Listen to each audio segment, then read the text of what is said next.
Salut, aujourd'hui on est à Caen avec Thomas qui va représenter la France en solution de logiciels en entreprise lors de la compétition internationale WorldSkills. Comment ça va Thomas? Ça va super et toi? Bah ça va super. Est-ce que ça te dit qu'on aille en discuter à l'intérieur? Allons-y. Bah c'est parti. Ok, bon bah salut Thomas, Salut. Est-ce que tu peux te présenter pour ceux qui ne te connaissent pas? Et bah moi c'est Thomas Gilbert, j'ai 21 ans, donc je représente pour l'équipe de France des métiers le métier de solution logicielle en entreprise. Moi ça fait plusieurs années que je suis dans le métier, en tout cas en tant que développeur, et je trouve que les WorldSkills c'est vraiment quelque chose qui m'apporte pas mal. J'habite sur Caen, je pratique du sport à côté, j'aime bien voir mes amis et toutes sortes de loisirs assez communs on va dire. Est-ce que tu peux nous parler de ton métier? Donc au WorldSkills, moi c'est le solution logicielle en entreprise, qui globalement en fait correspond à créer des applications pour aider les entreprises. Donc pour les épreuves on nous donne une entreprise fictive généralement, et on doit remplir des cahiers des charges avec des demandes spécifiques, par exemple lister des concerts, lister des événements, voilà. Et moi dans la vraie vie je suis développeur full stack, ce qui est plus côté web on va dire.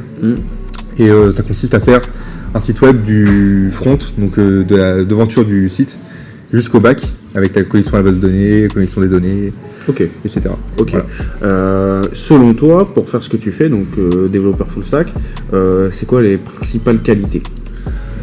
Moi je pense que les qualités principales c'est quand même être à l'écoute, savoir écouter ce que dit le client pour mieux correspondre à ce qu'il a besoin. C'est aussi travailler en équipe. Donc moi là où je suis tout seul, mais globalement quand je suis en projet ou autre, c'est généralement avec une équipe. Donc savoir écouter le chef de projet, écouter voilà.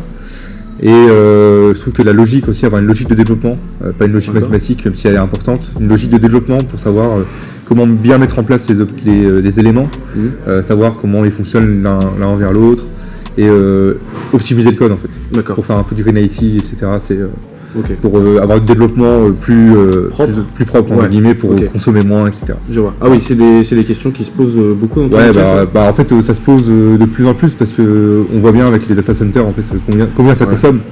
Donc si on arrive à optimiser notre code pour moins faire de l'utilisation de données, bon voilà, c'est bien quoi. Est-ce que ce critère-là est pris en compte aussi au WorldSkills? Pas dans mon métier. Je sais que non, il est pas utilisé. C'est pareil pour sécuriser les données, il n'y a pas trop de sécurité. Pas encore de... Après, il y a quand même, ça commence à arriver dans mon métier en disant pour au moins un module devoir sécuriser les données, voilà. Pour savoir si on sait le faire. Tu nous as parlé des WorldSkills. Est-ce que tu peux nous présenter pour quelqu'un qui ne connaît pas les WorldSkills? Et bah les WorldSkills, globalement, c'est une compétition, donc avec des critères à chaque fois à respecter, avec beaucoup de métiers. Je sais qu'on sera une soixantaine de métiers représentés, en tout cas à Lyon en 2024.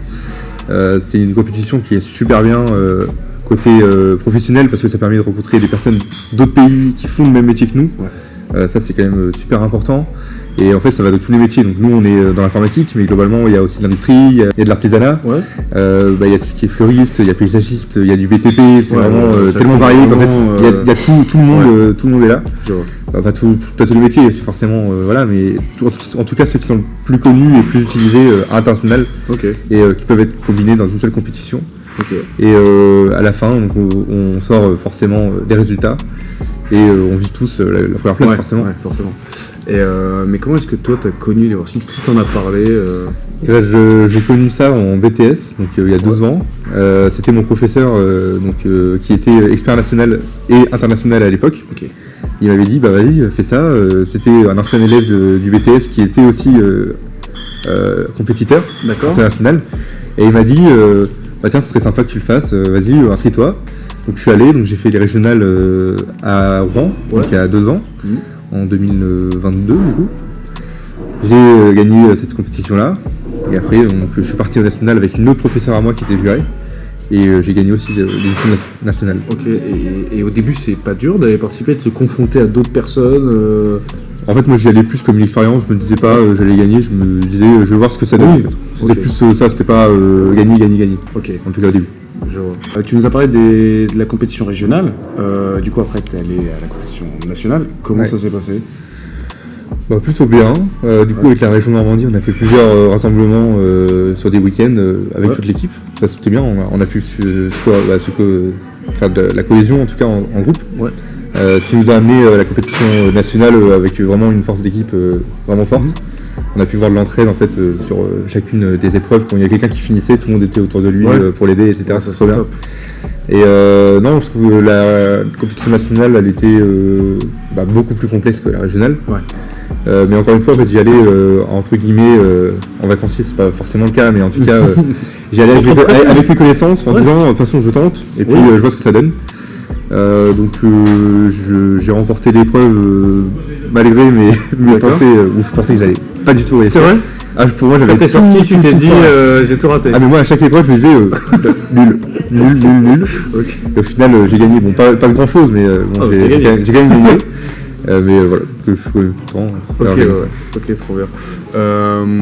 Et ils t'ont demandé quoi pendant l'épreuve? C'était quoi le sujet?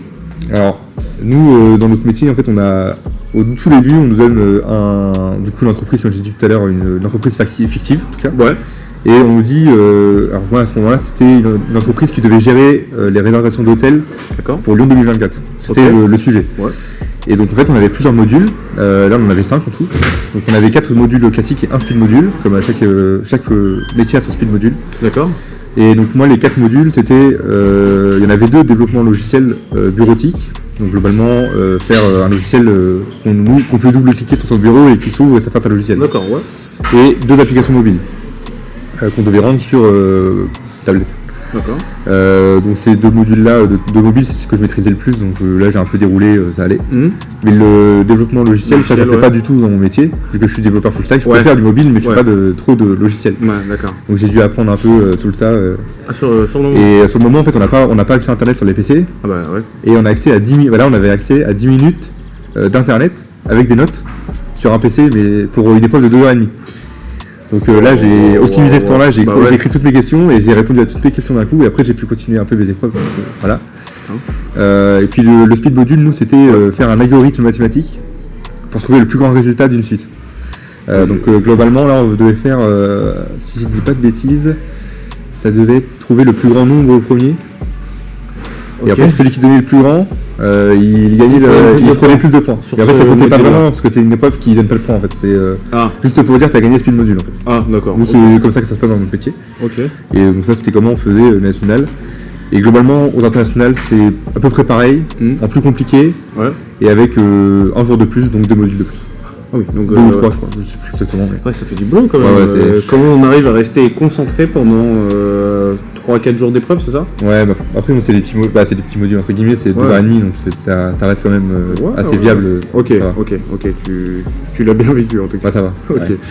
Je sais que vous êtes accompagné pour participer que ce soit à la compétition nationale et là à la compétition internationale. Par qui t'es accompagné et comment ça se passe? Alors, donc pour les nationales, j'étais accompagné de ma professeure de BTS, Zakina Anouche, du coup, qui m'accompagne, qui me coachait quotidiennement au BTS. En fait, on essayait de voir un peu des sujets pour que je puisse faire quelques petits développemps qui correspondaient un peu plus à la compétition. Donc ça c'était pour les nationales. Donc je suis arrivé là-bas, je l'ai fait. Et actuellement, j'étais coaché par l'expert Nathan Collin, qui est de la région Auvergne-Rhône-Alpes. D'accord. Et en fait, lui, il ne pourra pas participer à la compétition internationale à Lyon en 2024.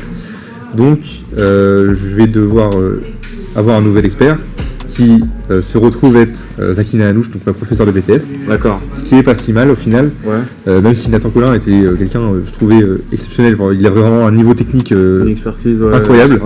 Ce qui, franchement, il a pas mal apporté dans les entraînements, c'était vraiment sympa. Et là, en fait, ça va plus être le côté social qui sera plus simple, entre guillemets. Même si je me retrouvais bien avec lui, là, on est parti en Allemagne il y a 2 semaines. Ça s'est bien passé, je veux dire, c'était pas non plus un mauvais séjour, de loin de là. Mais là, en fait, on va plus. Vu que je la connais plus longtemps, ça va être quand même plus simple. Et puis, on est un peu sur la même longueur d'onde en fait, au niveau de l'apprentissage, vu que c'est le professeur. En fait, elle a plus l'habitude, on va dire. Lui, il était vraiment professionnel. Ce qui était bien, c'est que j'avais l'aspect professionnel, mais j'avais pas l'aspect, entre guillemets, apprentissage, comme j'aurais voulu l'avoir. Donc moi je trouve que c'est C'est un mal pour un bien. Bah, c'est pas forcément un mal, mais Ok. Oui, c'est un mal pour un bien quand même. mal, Voilà. mais oui. C'est en soi, lui il vit quelque chose de bien d'un côté, moi ça me va. Et de toute façon je sais qu'il sera toujours avec nous en fait, parce Ok. qu'on a une équipe métier autour de nous, Ouais. donc qui est constituée de plusieurs professeurs à moi, et donc Nathan Colin qui passe dans l'équipe métier. Donc moi je sais que si j'ai une question technique très pointilleuse, Oui, tu peux quand même. je lui envoie un message, il va me répondre, Ok. je sais quoi. Ouais, super. Donc il m'abandonne pas, je sais très bien qu'il m'abandonne pas, Ok. mais en tout cas moi je compte toujours sur lui pour m'aider dans les Ok. entraînements. Ok. Mais comment il t'aide concrètement? Vous faites des petits rendez-vous où là vous prenez une après-midi et vous bossez sur un sujet, il te prépare un truc, comment ça se passe?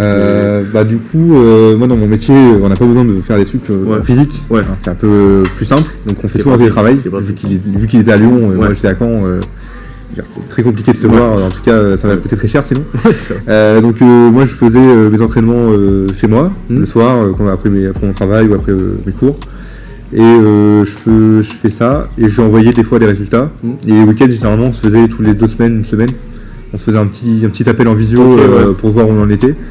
Je partageais mon écran, je montrais, voilà, j'ai fait ça, j'ai un peu galéré à ça. C'est lui qui te listait les Alors, exercices entre guillemets à faire. C'est pas qu'il me listait, c'est qu'en fait on s'était donné un tableau au début en disant voilà il faut que tu Ok. saches faire ça. Ok. Et en fait il me disait bah voilà cette semaine tu travailles ce point-là. Donc par exemple des boutons, travaille des listes, travaille un formulaire pour que j'apprenne à le faire plus rapidement en fait. Oui, ok. Parce que Et c'est la gagner vitesse du qui temps au va. moment- Ouais, oui. c'est exactement ça. Oui, sur 2h30 d'épreuve, en fait, on C'est le peut temps pas qui perdre compte. du temps sur. Parce que techniquement c'est pas si compliqué, c'est vraiment le temps qui nous manque quoi. Ouais, ok, je vois. Faut optimiser le temps à un maximum, quoi. Un maximum. Ok. Du coup, pour la compétition internationale, tu continues à te préparer. Est-ce que ta préparation a changé par rapport à celle des nationales?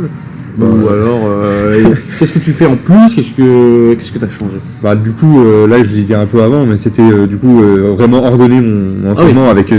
des modules vraiment D'accord. précis. Ouais. J'ai fait plusieurs modules de tests en fait, d'entraînement pour moi pour savoir où j'en étais. Là il y a 2 semaines donc on était à Le Brandenburg pour faire la Einstein Cup en Allemagne. Ok. Donc là c'est là où j'ai vraiment vu la différence de niveau C'est une compète de. par rapport au national. Ils connaissent pas.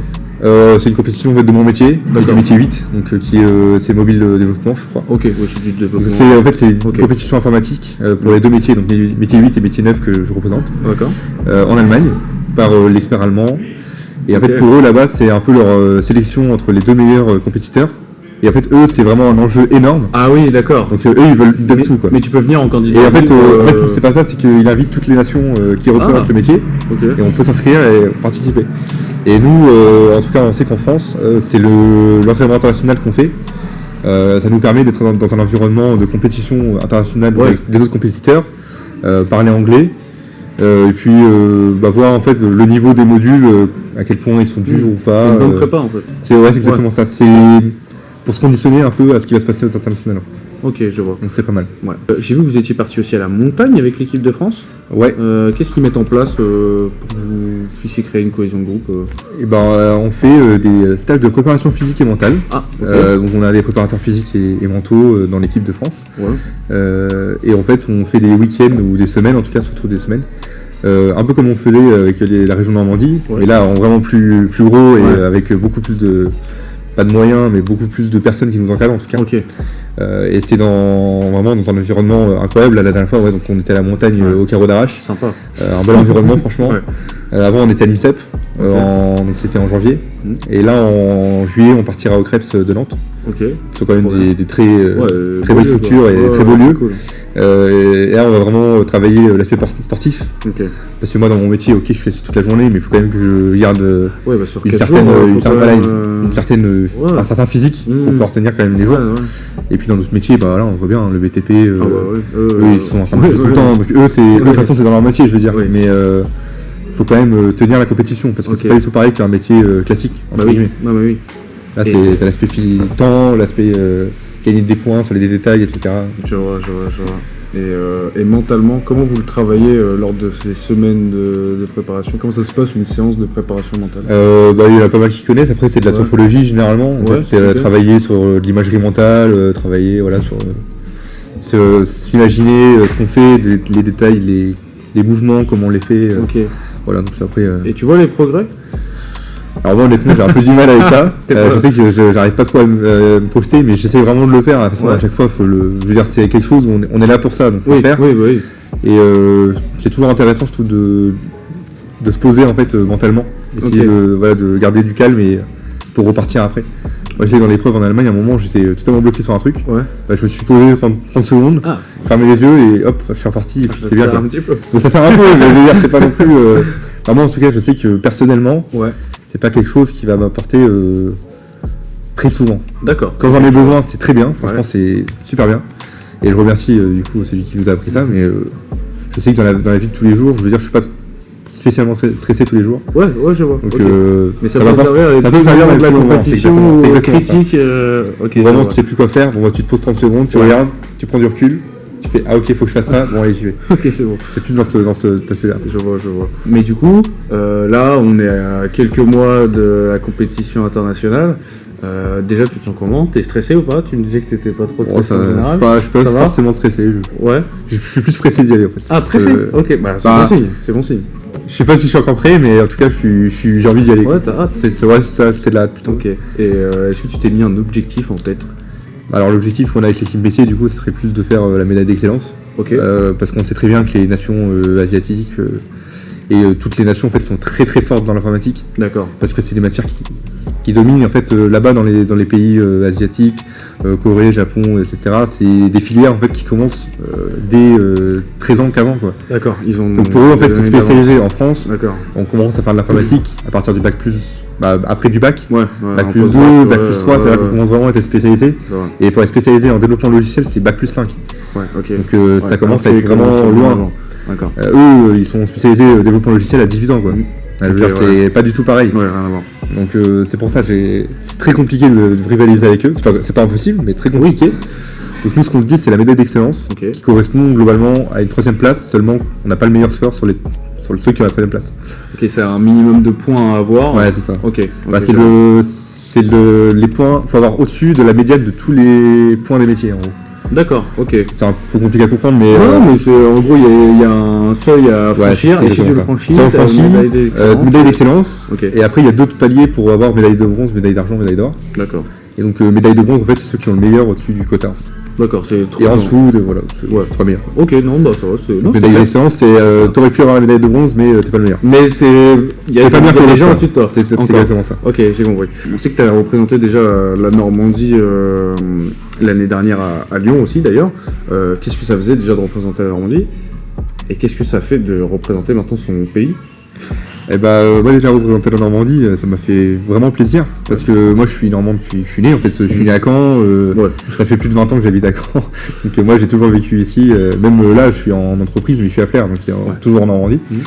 Et la France en fait c'est totalement différent parce que c'est beaucoup plus grand. Et on sent qu'on est vraiment soutenu par la France quoi. Je veux dire, c'est quelque chose d'extraordinaire. On n'a pas forcément l'occasion de le faire tous les jours, donc faut y aller à fond quoi. On n'a pas d'excuses quoi. Non, franchement c'est une belle fierté quoi. Ok. Franchement, ouais. Là on va essayer de parler un petit peu, on va essayer de se projeter un petit peu dans le futur. Comment tu vois ton métier évoluer? On parle d'intelligence artificielle et plein d'autres trucs. Comment tu le vois évoluer toi? Alors moi je pense que l'IA va participer à notre on va dire popularisation de notre métier parce que nous c'est toujours important. Je veux dire aujourd'hui il n'y a pas une seule entreprise, ou en tout cas très peu d'entreprises qui n'ont pas de logiciel ou d'utilisation d'internet.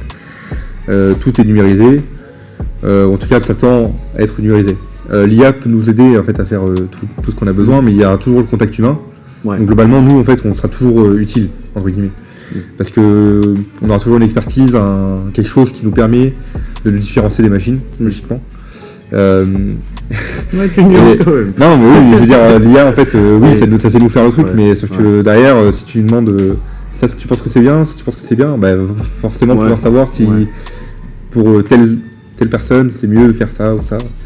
Donc ça va nous aider pour développer ou faire des nouvelles choses, mais ça va pas nous changer notre métier. Je veux dire, ça va changer le métier, mais ça va pas nous c'est un outil plus qu'autre chose. Ok, je vois.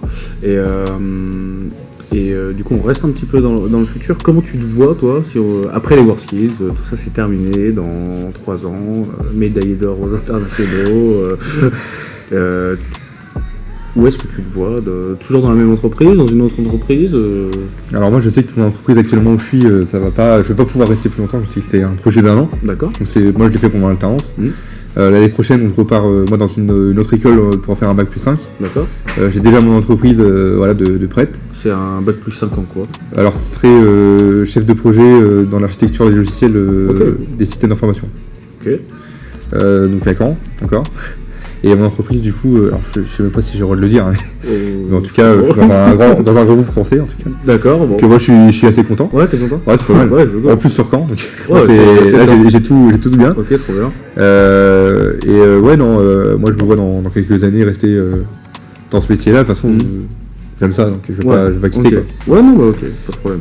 On sait que du coup vous êtes mis sous pression, vous bossez tout le temps, vous avez pas trop le choix quoi. Et comment on fait pour se détendre? Tu fais quoi à côté? Bah alors moi je sors avec mes amis, je vais voir des films au cinéma, je joue des fois sur mon PC. Ok, ouais. Voilà, je fais des activités avec des amis pour décompresser quoi. Ok. Je fais du sport, Ok. voilà, j'ai mon équipe, j'entraîne des jeunes dans mon club. Ok, trop bien. C'est pas mal de trucs comme ça. Ah ouais, c'est trop sympa, bien ça. Ok, ouais. Ok.